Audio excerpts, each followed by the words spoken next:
Hormuz প্রণালীতে জাহাজ চলাচলে আবারও নিজেদের একচ্ছত্র আধিপত্য দাবি করে কঠোর নির্দেশনা দিয়েছে ইরান।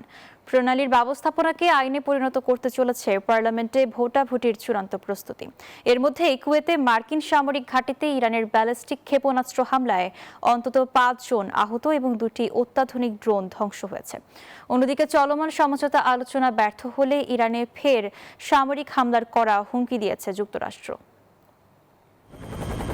বাণিজ্যিক কিংবা সামরিক যে কোনো নৌযানকে এখন থেকে হরমুজ প্রণালী পাড়ি দিতে হবে আইআরজিসির পূর্বানুমতি নিয়ে।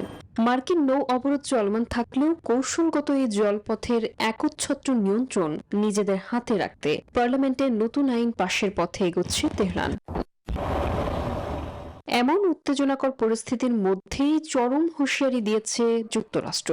মার্কিন প্রতিরক্ষা মন্ত্রী পিট হেগসেট জানান, তেহরানের সাথে চলমান আলোচনা ভেস্তে গেলে ইরানের ভূখণ্ডে আবারও সরাসরি হামলা চালাতে বিন্দুমাত্র দ্বিধা করবে না ওয়াশিংটন। ওদের স্বপ্ন পূরণে পাশে থাকতে পেরে আমরা গর্বিত।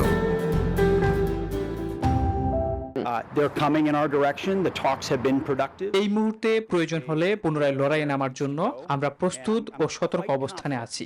আমাদের প্রত্যাশা কি তা খুব স্পষ্টভাবে জানি ইরান।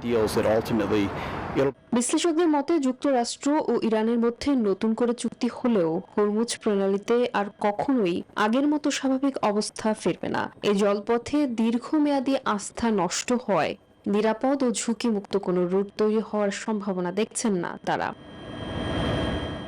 এর মধ্যেই কুয়েতে অবস্থিত মার্কিন বিমান ঘাঁটি আলী আল সালেমে ব্যালিস্টিক ক্ষেপণাস্ত্র ছুড়েছে ইরান। ধ্বংস হয়েছে কোটি ডলার মূল্যের 2টি অত্যাধুনিক ড্রোন। Desk report, news 24।